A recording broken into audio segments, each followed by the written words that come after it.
I'm going to go with Trey Benson of the Arizona Cardinals. And look, the simplest argument here is this. James Conner has produced like an RB1 in the Arizona offense, but he misses games. And look, he's getting older. I believe this is going to be his 8th year in the NFL. So, and obviously he's dealt with injuries. He's never played a full season, and he's missed time in each of the last few seasons. And Trey Benson coming out of Florida State, very good elusiveness, one-cut style, and I think it's going to be an outstanding fit in this Arizona offense. Look, James Conner is, of course, blocking the pathway for Trey Benson, but if Conner misses some time, Benson's going to have an opportunity to step in and produce like a number one running back in this offense if James Conner does miss time. Our guy Graham Barfield, who does yards created at Fantasy Points, he compared Trey Benson's running style to Travis Etienne. One cut, kind of elusive at the second level. He can catch the ball. He has great vision, and he's more of somebody who can create on the outside, on the perimeter, in an outside zone scheme. And I think the Arizona Cardinals are going to provide that fit for him. Obviously, this is contingent. This is contingent on James Conner being injured. This is contingent on James Conner maybe taking a step back. But we've seen James Conner produce in this offense. Kyler Murray adds that running dimension to the offense, which obviously will help the running back. If James Conner misses time, I wouldn't be shocked at all if we see Trey Benson put up top 12 weeks. I love the fit of Benson in Arizona. I am really disappointed that I just, through the quirk of where I was drafting and who I was drafting with, I got very little of Benson in my dynasty rookie drafts this year. It's not because I don't like the player or the fit primarily. I'm really excited about this one. I think it's probably less likely that maybe that he finishes the season as, he was a top 12 guy all year, but like by the end of the season, I think he will be ranked in the top 12 on a weekly basis in November, December by the time we get there. And week 14, it is, James Conner's got another foot injury. Trey Benson, I mean, you'll see him ranking in the top 5 on some projection sites. So I think if James Conner misses significant time, an overall top 12 running back season is in the cards for Trey Benson. And of course, he's in the last year of his contract. So next year, Trey Benson, we're going to be talking about like he's a 2nd or 3rd round pick, barring something bad going on. But that's the guy I went with because I like the player and I like the scheme fit and I like the opportunity to be the no doubt number 2 in this offense. So Fitz took, obviously the running back that went higher that you referenced as the obvious guy. I would say, before we get to the guy that Fitz took, I think that Benson is, when I look at 2025, I would honestly bet more on him being a consensus RB1 going into next season than the guy that Fitz took. I just like Benson that much and what that runway will look like once Conner's not there. Fitz, obviously, what do you think about Benson here before we get to your guy?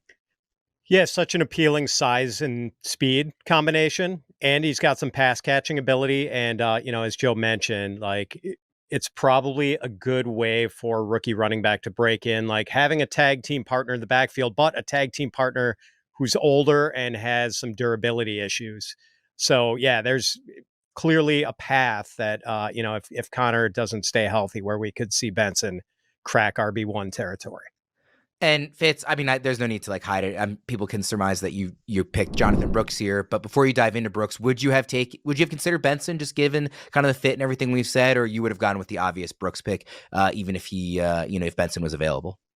I mean, I think I would have taken Brooks just because it's maybe a little less dependent on what happens with the guy ahead of him, the veterans. I think Brooks comes in as the RB1 with the Panthers. And I guess I'll just dive in. And I kind of wanted to go off the radar here and go with someone like Kamani Vidal or Ray Davis or something like that. But the more I looked at it, I thought Brooks was the best choice. And now, granted, this is going to depend on his health early in the year.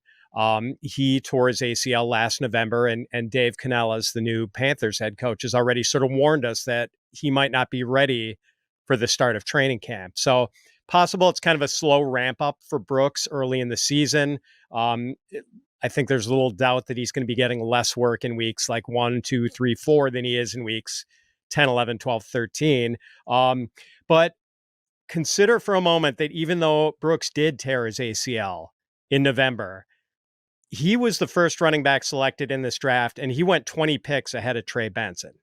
And I don't think it's too hard to believe that once Brooks is deemed fit, the Panthers are going to want to give him the featured role, and it's significantly more work than Chuba Hubbard or Miles Sanders. And this is, a really good prospect, just fast, agile, runs with some power, catches passes, really hard to bring down. So like little doubt about what kind of a prospect he is, just a matter of how soon he's able to handle a full load. And, by the way, Dave Canales gave Rachaad White a huge amount of work last year in Tampa. Like Rachaad White had 272 carries, just 8 behind league leader Derrick Henry. So there's certainly a path to RB1 status for Brooks if he makes a smooth return from the knee injury. Joe, what was your evaluation on Brooks coming into, the NFL, and obviously based on the landing spot now? Yeah, I obviously thought that Jonathon Brooks was the best running back in this class after going back and really evaluating it. And I think the fact that he was the only running back taken in the second round, despite the injury, shows just how highly the NFL thought of him. Like, this is a guy that probably might have, I'm going to say without the injury, might have been in the mix to be a back end of the first round kind of guy. Remember, NFL teams, even in this running backs don't matter era, they only have so many first round grades. So it isn't even uncommon to see running backs sneak into the back end of the first round, because teams by that point, they might have their first round grades exhausted and they just want to go for the best player on their board. He's got extremely quick feet. His passing, I think he does have passing chops, but a lot of running backs in college don't catch a whole lot of passes just because of the way college offenses are designed. And listen to this stat that Graham Barfield dug up. Since 2013, 27 running backs were selected in round 2 and played in at least 4 games in their first year. 12 of those 27 running backs selected in round 2 finished as top 24 running backs on the season. So basically a coin flip chance that Jonathon Brooks, of course, provided he's healthy, is going to provide you a weekly start-worthy running back. And with the landing spot, the fact that Miles Sanders was a disaster last year, Chuba Hubbard being just a guy, Jonathon Brooks is the easy pick for the top rookie running back in this class. I just wanted to tee up Fitz and give him a little bit of an easy one here to lead off the show. Appreciate that, Joe. If these guys weren't available, and these were the first 2 running backs taken in most dynasty rookie drafts, I mean, you could maybe make the case like, well, all Blake Corum needs is a Kyron Williams injury, and the way Sean McVay uses running backs, you can make the case there. But were there other rookies that you considered, Joe? I mean, I know Fitz mentioned like Kamani Vidal and some other guys. Was there anybody that if these 2 weren't available, if we had gone more than just one player each, that you would have thought about? The one that was really interesting to me was MarShawn Lloyd. Watched him at the Senior Bowl down in Mobile. I call him an R1, L1 guy, that the juke. I think I haven't played Madden in years. I'm picking back up football video games with the college football game. Back when I last played those, you juked with the R1 and the L1. I think you might use the juke stick now. I'm not sure. But anyway, MarShawn Lloyd's a juke stick kind of guy.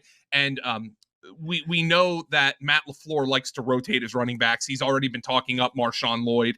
And if he could fill like the Aaron Jones role to Josh Jacobs' A.J. Dillon role, I thought there was an opportunity there for him. But Josh Jacobs being there is a bit of a damper on him being a number 1. But that being said, I love MarShawn Lloyd's landing spot. He's actually been my most drafted rookie running back so far. Actually, I take that back. He's my second most drafted rookie running back in best ball behind Tyrone Tracy of the Giants. But Tracy's going a lot later in drafts, and that's why I have more of him. The last time I played Madden, I wasn't the juke stick. It was the truck stick, which I guess would be more of like an Audric Estime type guy you would use that with. But yeah, I remember having fun with that one. Fitz, I know you just quickly mentioned some rookies. Was there anybody else you wanted to at least throw out their name? Or? Yeah, I mean, barring injury, like I feel like Vidal is one of the few guys who could get there without some sort of injury, because he's got, the very one-dimensional Gus Edwards in front of him and the very oft-injured J.K. Dobbins. For guys like Lloyd and Jalen Wright, a lot of talent, but I think it would take 1 or more injuries ahead of those guys for them to be in RB1 territory. And that's probably the case with most of the guys in this class. Tyrone Tracy is really interesting, though, because there aren't many guys with a more direct route to lead back status, I think. He's really just got Devin Singletary ahead of him. Hopefully he can beat out Eric Gray, but, Thor Nystrom was really high on Tyrone Tracy, and with good reason. Like, he's a freaky athlete, former wide receiver. A lot of the same reasons we used to like or get excited about Antonio Gibson are the reasons we like Tyrone Tracy as a prospect.